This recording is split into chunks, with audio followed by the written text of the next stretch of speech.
25. Im Lesesaal 3 ist es jetzt die letzte Lesung und ich freue mich unwahrscheinlich, einen Gast, eine Autorin aus den USA hier begrüßen zu dürfen. Sie hat eine extrem spannende Vita, denn beispielsweise war sie auch Teil der US Army. 2005 trat sie dort ein. Jetzt aktuell lebt sie mit ihrer Partnerin in Petoskey in Michigan. Den ersten Band ihrer Hexenjägerreihe veröffentlichte sie zuerst im Eigenverlag und erreichte eine Platzierung unter den Top 10 in der Kategorie Beste Horrorromane bei Online-Buchhändlern. Nun erscheint die komplette Reihe in den USA bei Tor Books und in Deutschland bei Random House in der Verlagsgruppe. Heute hat sie den letzten Band mitgebracht aus ihrer Hexenjägerreihe, die Hexenjägerin, und zwar der Zirkel des Blutes. Und dort raus liest sie einen Flashback zu den anderen Teilen davor. Und ich möchte jetzt ganz herzlich hier willkommen heißen Samara Abigail Hunt. Samara, will you come to us to chat? Absolutely. Here I am. Hey, how are you? I'm okay. How are you? Perfect. It's the after 3 days of the one of the greatest online book fairs here in Germany. We all feel really happy, and I think all your fans are also happy that you're here today. I'm happy to be here. I think all your three books are available now in Germany. Oh, are they? Yes, I've Oh, seen nice. the I've done a little bit of reading about Random House Group, and they say yes, all three are available now. Cool. I didn't know all three of them were out already. Yes, they are. So, and you have the third book today It's for the us here. American edition. Yes, the American edition looks a bit different to the German edition. I A little also bit. I already told the German audience. Ich muss es immer so ein bisschen. I have to translate for the German audience, okay? So give me some seconds. Wir haben gerade festgestellt, dass die US-amerikanische Version im Cover ein bisschen anders aussieht als die deutsche, aber sie hat heute den dritten Band für euch dabei und wird daraus eben lesen. Die Übersetzung ist gleich, das Amerikanische ist vielleicht ein ganz klein bisschen knackiger. So the audience is waiting for your reading, and after this reading, it could be about 10 minutes, or how much time you need. We can talk about your books, about the stories, and about the German audience if you want to. So, stage is yours. You can start to read if you want to. Okay, so this passage, it's from the third book, but it takes place. It's a flashback chapter that takes place before the events of the series. Okay, this is back when the main character Robin was still training to be a witch hunter. Brazen sunshine baked the dirt under their feet. Before them spanned a seemingly infinite vista of Texas desert, and in the distance a backbone of vague gray mountains. Between here and there was a lone bur oak with a short, thick trunk and branches stretching in every direction. This tree draped shade over a dilapidated barn with a high-pitched roof and a broad door. Strung through the handles was a strong new chain secured with 3 padlocks. Heinrich took out a keychain and unlocked all 3, tossing the chain aside. Then he opened the door, pulling both panels aside. Inside, a ragged, filthy woman in a tattered dress stood tied to one of the support posts under the hayloft, her tangled hair over her face. Ripe body odor hung in the air, along with some pungent, fruity undercurrent Robin couldn't quite identify. "Oh my God," she cried, pushing past into the room. Before she could free the man's captive, one hand shot out and grabbed the drag handle of her vest, stopping her in her tracks. Heinrich pulled her gently backward, pointing at the ground. "Icelandic containment ward." On the dirt under her feet was an enormous circle etched with salt, an elaborate runic diagram comprised of a dozen concentric circles. Between each circle was an unbroken sentence of hundreds of sigils. With his bandaged hand, Heinrich directed Robin's attention to the walls and ceiling, where dozens of algae's protection runes had been painted on every visible surface. Then he pointed at the woman tied to the support beam in the center of the runic bullseye. Glinting in the woman's chest was the handle of a dagger. "Is that a witch?" Robin struggled to make sense of the scene. Nothing witch-like stood out about the scrawny woman whose face was pale with abject terror and exhaustion and misery. The woman peered at them through a curtain of matted hair. Oh, God. Her voice was kitten weak. Are you here to save me? This man has had me trapped here for months.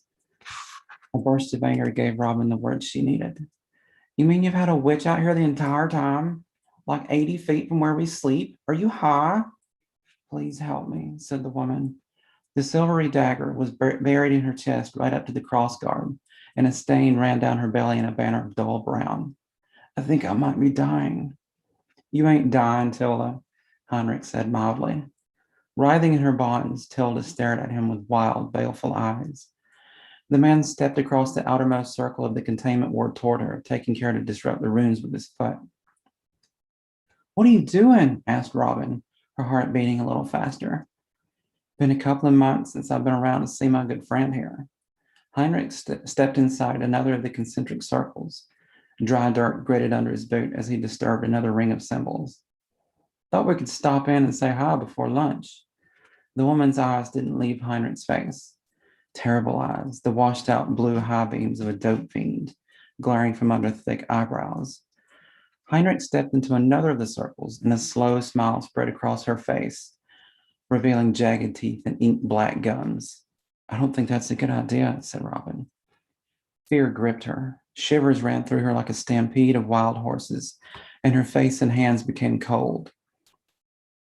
The sound of her mother's last words echoing in the back of her mind as Annie Martine lay broken on the floor. Cuddy, witch. The sight of her father writhing on his back next to her, blood gushing out of his mouth and nose. Witches aren't real, witches aren't real, witches aren't real. But they were, weren't they? They were real. And here was one right in front of her, large as life and dark as death, glaring at the both of them as her mentor crept closer and closer. Nothing is a good idea except in hindsight. Heinrich stepped into another circle, scuffing the diagram again. Every decision we make is a Schrodinger's box. You know what that is, Robin Hood? Sure, yeah, the cat in the box. The cat in the closed box, both alive and dead, until you open it and find out which one it is. Every decision we make is a Schrodinger's box, both good and bad. We never know which until after we make it. The woman's breathing came quick and fast, blowing streamers of her hair out in front of her face, like birthing breaths in the Lamaze class. She laughed under her breath, casting all pretense aside. You're a pretty little one, she croaked, her cheek meeting her shoulder in a bashful sort of way. A little older than I like, but that just means I'll have to cook you a little longer. You're still ripe. Cook me? Yeah, Robin Hood, said Heinrich. They eat virgins, remember? They're pedophages. Didn't your mother ever read you the story of Hansel and Gretel? You mean that's real? Yeah, it's real. We've been reading the same books up there in that tower, ain't we? The man took another step into a smaller circle, dragging his foot through the salt symbols. Remember that one I made you read about witches in medieval Russia? She winced. I'm sorry. It was long-winded as shit and really badly translated. I only made it about halfway through. Dust shook out of the witch's clothes, hanging in the sunbeams coming through the hayloft as she thrashed violently in her bindings. Rope bound her wrists and elbows behind the pole. Rope kept her neck pinned. It's been so long since I've eaten, said Tilda, grinning with those gnarly brown teeth. Anyway, who the hell said I was a virgin? Asked the teenager. Halfway through scuffing another of the circles, Heinrich shot her an incredulous look. You were involuntarily committed in your sophomore year, and you've been in there ever since. Your mother was about as religious as you can get in the South without mailing your paycheck to Billy Graham. You trying to tell me you got laid in the nut house? Well, you did just call it the nut house. If he'd been wearing glasses, he would have peered over them at her. No, I didn't get laid, Robin scowled. I was too busy going through the Ludovico technique and eating spaghetti with a plastic spoon to care about sexual intercourse. Besides, antidepressants make it hard to orgasm, apparently. TMI, kiddo. At this point, the man was only a few feet away from the witch. Her mouth opened and kept opening, and her tongue uncoiled, fattening, lolling from between her teeth like a purple python. Lengthening, sharpening, Tilda's teeth bristled in her cavernous mouth. Come a little closer, Heine, she said, grinning. Heine? Despite herself, Robin couldn't help but laugh. The man stepped inside the last circle, a ring of runes some 6 feet across, reaching out with her serpentine tongue. Tilda could almost reach him, close enough, in fact, for Heinrich to lean backward to avoid getting licked in the face. As he did, he moved around the ledge, sidling around the inside of the innermost rune ring. What are you doing? Asked Robin. Oh, nothing. Heinrich's hands rose in that don't mind me kind of way. The witch watched him, her tongue curling around her own upper arm. What are you doing? She asked, as if she couldn't believe what she was seeing either. Then Tilda looked down at her feet. Robin looked down as well and realized the Icelandic containment circle had been disturbed in a straight line from her own toes to directly in front of the witch. The witch's eyes came back up to Robin's face, grin widening. In one swift motion, Heinrich slid the combat knife out of its sheath and cut the ropes. Looking back and forth between the two of them, Tilda seemed to be indecisive about who to go after first, but she turned toward Robin and lunged forward, reaching. The teenager flinched in terror, falling, but Tilda was immediately halted by the silver dagger in her chest, doubling over around it. What the hell, dude? Said Robin, sitting on her ass in the dirt. She reached behind her back and pulled out the flare gun he'd given her earlier, pointing it at Tilda. The Osdathragar. Heinrich stepped away from the witch, standing by the innermost rune ring. In the Vatican archives, documents call it the God's Dagger. Secret verses of ancient Hindu texts refer to it as the Ratnamaru. Tilda reached up and grasped the hilt of the Osdathragar, trying to wrench it loose. The man paced around the perimeter of the ring, his hands clasped behind his back. Nobody knows who made it. Nobody knows where it came from. All we know is that it's powerful enough to stop a witch cold in her tracks. Hollywood had conditioned Robin to expect the eldritch and the ornate, a wavy flamberge with a pewter skull head, cord-wrapped handle, and a spike for a pommel, a gill-hibben monstrosity from a mall kiosk. But the real Osdathragar was a simple mangosh with a gently tapering blade, a little wider than a stiletto. The guard was a diamond shape, the handle was wrapped in leather, and the pommel was only an unadorned onion bowl. The diamond of the guard contained a small hollow, and engraved inside the hollow was a sinuous scribble. See that symbol there? Heinrich pointed at the hilt. That means purifier in Enochian, the language of the angels. Regardless of where it came from, this is a holy weapon, which means even if it can't outright kill a witch, she can't remove it from where it's embedded. Deep magic, baby. You stake her into the floor or a wall, wherever, she'll be there until the end of time or until you come along and pull it out. With the flare gun's muzzle, the teenager gestured to the diagram that filled the barn floor. What about this then, and the ropes? Heinrich shrugged. In my line of work, I've learned to appreciate redundancy. What can kill a witch then? A wry smirk. Come on, Robin Hood. That's Mickey Mouse kindergarten shit. You know what kills a witch. Fire? Ding, ding, ding, ding, ding, cried Heinrich. We have a winner. Now listen, I've brought the anger out in you, Robin. Made a fighter out of you. You finally cut me. Now I need to get rid of the fear. A knife ain't nothing but a worthless piece of steel unless you're willing to use it. With that, he pulled out the dagger. Now nothing stood between them. Guns can't stop me, child, said the witch, marching resolutely through the gaps in the ward and out of the barn. In broad daylight, she was even more disgusting, a crusty ghost wrapped in shit and rotten fabric. Rotten fabric. Blood running down her chin looked like hot black tar dribbling all over the ground. Her fingernails were yellowed spades. Her hair was the woolly, filthy mane of a lion, and her eyes were fiery red and yellow with pinprick pupils. A shout from the man in the barn. Fire, you idiot! The flare gun in her hand. Robin pointed at the witch and pulled the trigger, but the safety was on. Tilda didn't even flinch. Nice shooting, Tex, she cackled and charged, tongue snaking, harpy talons extended. Fuck! Panic made a live wire out of every nerve in Robin's body. Stones dug into her knees. She aimed the flare gun with both hands and fired. The flare hit center mass. Waves of incredible heat washed over the little barnyard as the creature erupted into flames 10 feet tall, a tornado of smoke and light. Tilda shrieked madly, staggering toward the teenager, flaming hands outstretched. Grain alcohol, said Heinrich, coming outside to join them. Blackened fingers combed through dim orange whirls of light, cupping and clawing, searching. The rest of her was obscured by the column of fire. The teenager shuffled sideways along the fence, trying to keep the flaming witch from grabbing her. I see you burning, Robin Martine, gurgled the thing in the flames. Collapsing on her knees and then kneeling prostrate in the shade of the giant baroque, Tilda laughed through a mouthful of fire. One day your enemies will trap you, and then you will burn just like me.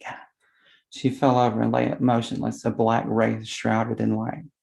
You will burn, she said in a strained hiss. You will die. The last syllable seemed to stretch on forever, becoming the soft rustle of the baroque's leaves, until it faded into silence, broken only by the warp and woof of the flames biting at the wind. They stood there and watched her burn until she was a cold sculpture, twisted into a fetal position in the dust. That wasn't pleasant, said Heinrich. Wasn't a fucking birthday party, that's for sure. He looked over at her, genuinely surprised. It's your birthday? Yeah, said the teenager, and she walked away, still gripping the flare gun in one trembling hand. Happy birthday, he called after her. Stick it up your ass. And that's the end. Wow. Your witch voice made me fear. Really? I'm glad you like it. Yes, I like it. but I could not expect that the witches are so nasty and ugly. You described them really deeply. All my fears out of my childhood came back, really. But one personal question, do you like witches? Yeah, I kind of consider myself one, actually. Of the, the Norse kind of way. Yes, of course, yes. The northern mythology witches, you know? And you Mhm, mean them? Yes, okay. mhm. Okay. Like in Norse mythology, they refer to magic as satyr. I think that's how you pronounce it. Yes. And so, yeah, I think witches in Norse mythology are considered seers or like diviners. And so I kind of consider my writing as my satyr, Oh, and I weave words out of magic, and I that don't know. sounds It's that sounds interesting. But uh, when you read The Rich and you start to smile, do you know? Really? Do you like this part of your book? I mean, I think there's a difference between good witches and bad witches. And if Yes. they let me write more books in this series, I'm going to bring more good witches into it. Okay. Okay. So for me, it was really extremely interesting to see you read because each of your characters, you are each of your characters out of your book. Every time there is a different character, you change your voice, and especially the witches are so perfect. For me, it's one of the most interesting books I've seen on this fair, and I think all people will be happy to see more about your books and all complete series. So, can you give us some background about the whole series? Why did you concept this story? It all started with the tree, actually. I had this image up in my mind of like a tree growing up out of the ground where a body had been buried. Okay. And it made me think of like a play on words, the word Coventry. Yes. And I thought, Coventry, Coventry, a Coventry. Maybe a coven of witches have something to do with this tree, and it just kind of snowballed from there. I had the tree and the witches at the beginning, and that's where I built up, the protagonist characters and all that around that. Oh, that's interesting because in Germany there's an old, yes, myth about bad witches that are banned into an oak. Oh, that's cool. Yes, it is. Come to Germany, we will see a lot of witches here. I would love to do that. Germany has a lot of stories about witches and the bad ghosts, but also good witches too. So, um, witches that protect nature and have close connection to Mother Earth and such things. Yes. In Germany, we have a lot of things like that. So please come to Germany. Give a I would reading. love to. Give a reading next time on the Book Fair 2022 about the next book. I hope so. And now I have to change to German and have to tell the audience where they can get this perfect book. So, für euch alle da draußen, wenn ihr auf Hexen steht und die Lesung war schon ganz schön zum Gruseln, insbesondere wenn die Hexe selbst dran war. Es ging um eine Hexenverbrennung, es ging um eine Hexenjagd, es ging um magische Artefakte, mit denen man Hexen bannen kann. Es hat richtig Spaß gemacht zuzuhören. Und wenn ihr selbst auch mal diese Geschichten sehen und lesen wollt, dann kauft euch die Bücher. 3 sind's an der Zahl und habt ganz, ganz, ganz viel Spaß damit. Ich muss mich jetzt noch bedanken. I gotta say thank you for this perfect reading and thank you for this great book.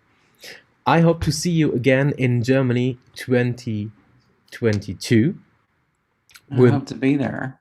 Yes, you have to. That'd be great. And so, this was the last reading of the Book Fair 2021. Wow, saving the best for last time. Of course. But a lot of people has still questions. We will send these questions as an email to you and you can answer them, okay? Okay. So, I think you can have a nice date. It is 1:15 in the US. Yeah. 1:41. And we will have a nice evening. Thanks a lot for your reading, and I have to say goodbye. See you next time.